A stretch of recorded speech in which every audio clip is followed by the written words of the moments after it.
And he had a man on the inside of him. He didn't have any place to go, but there was nothing that Hillen could do, not thing one. Well, here we come again, Neil.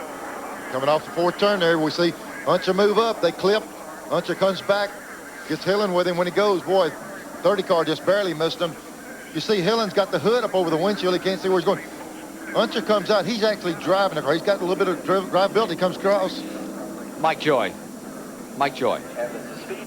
Al Unser walking along back to the garage here. First of all, you're okay?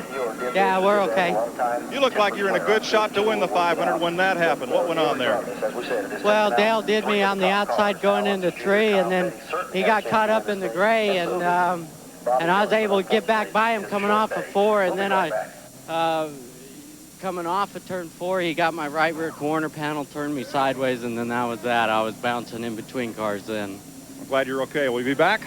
Oh, yeah, we had a good time, and, you know, we were just doing real well for Valvoline and Hendricks Motorsports, and we had a shot at it there at the end, but, you know, there's just too many people coming off of 4, and they just started banging each other. IndyCar racing is close racing. How's it compare to this?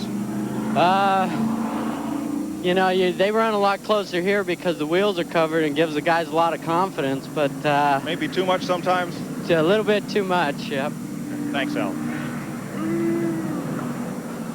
Can't wait to see that guy back here another time. Here it is again. There's Bobby Hillen in the green-colored car, or aqua-colored car, down on the inside. But Unser and Earnhardt get together. That's what caused the whole thing. I don't quite understand why the verbiage between Kyle and Bobby Hillen, because, you know, they didn't really have that much to do with it. They were victims of circumstances. I think it's just frustration, more so than being mad at one or the other. Kyle might have said something then that kind of got Hillen's attention, but I think it was just sheer frustration. Here's Mike. Fellas, the cars were sliding toward us on pit road as they came to a halt. Kyle Petty had his car locked down, and he was very nearly stopped of the accident. As Hillen's car slid through the grass, it was clear he was still driving it. He was fighting for control, got it turned around, and thought he was going straight when it spun back up, came up the racetrack. And I think instead of locking the car down, bringing it to a stop, he tried to swing it around again, and it came up right up into Kyle Petty's safety lane at that point. It's an accident that if either driver had done anything differently, would have been avoided. Well, there you see Kyle back in the Sabetta's hauler, and I think that's Ernie Irvin in there with him. Here's Bobby Hillen with some of his crew. We are at, trying to check our laps here. 160 laps have been complete. 40 to go.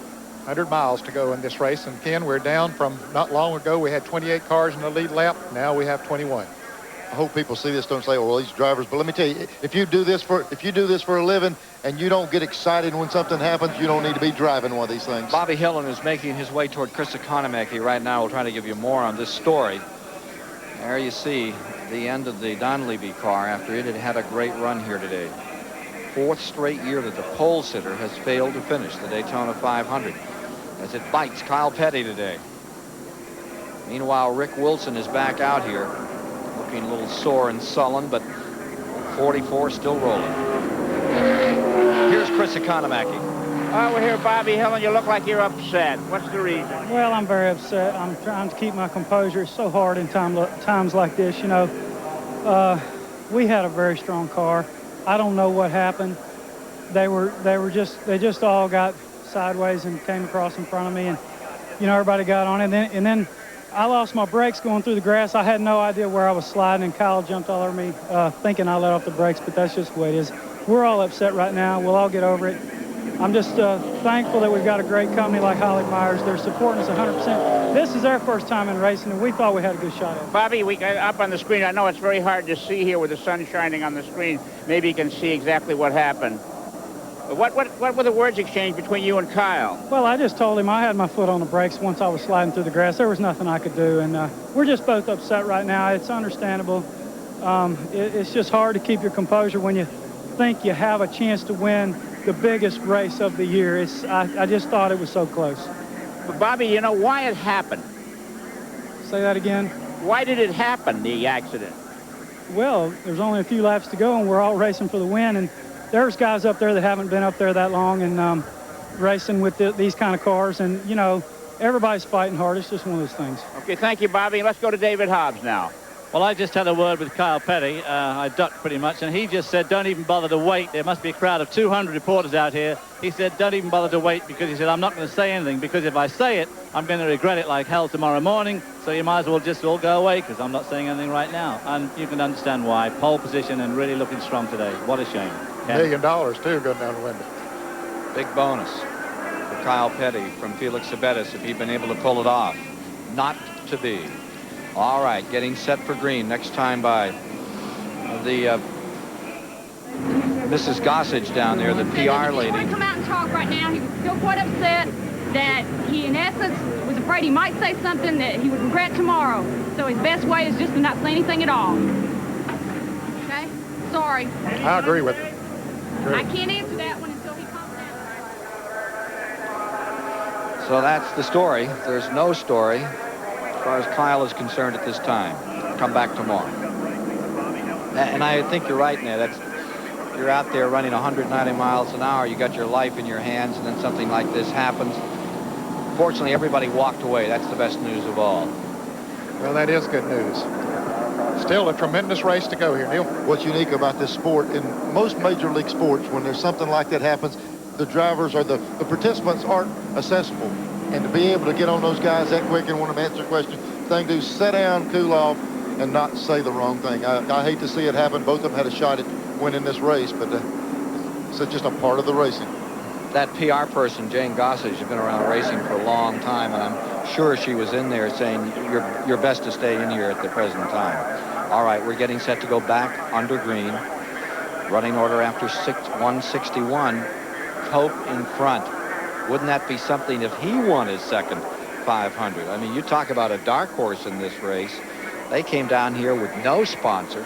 Most people felt they'd have problems even qualifying. They put it together. They got themselves in the race, and they're leading as they come to the line with Sterling Marlin in second, Strickland third, Dale Jarrett in fourth, Brett Bodine in fifth, Rusty Wallace sixth, Earnhardt back in seventh, Michael Waltrip eighth, Morgan Shepherd ninth, Musgrave 10th, Wally Dallenbach 11th, Jeff Gordon 12th, Mark Martin 13th on the start. And one thing that caused that wreck to happen back there, we kept talking about those cars up front running side by side as they're doing it right now. Those cars kept getting bumped, boxed up back there, nowhere to go. Everybody kept jockeying around for position. That's what caused the wreck. Here we are again, side by side. Ned, we got the same set of circumstances. Hopefully these guys can work their way to the front. It's got a shot to win this thing and just see what happens. I do think we'll see a little more caution coming up through there than we did before. Maybe they can weed their way through it. Down on the inside, you see the lap car of Harry Gant, number 33. He is running 22nd, running one lap down from those leaders stacked up on the outside. All the lead cars are on that outside lane as they resume racing. So far, everybody minding their manners. Okay, Derek Cope has broken away from Gant. Gant backed off a little bit going into the turn. That's what they needed, was to get out in single file. That's what the lead cars needed. So Derek Cope now out in front all by himself there. 165 laps complete. Strickland the third for the Junior Johnson team. And there you see that number 8 that took that wild ride 4.5 feet off the ground. Here comes Earnhardt to the inside on Rusty Wallace in the 2. No room. Gant still there. Sliding out of that fourth turn area. Dicey racing. Dale Jarrett moving up on the outside, or trying to, of Sterling Marlin. That's not Sterling Marlin, that's Hutch Strickland. Hey, they're going 3 abreast into that turn.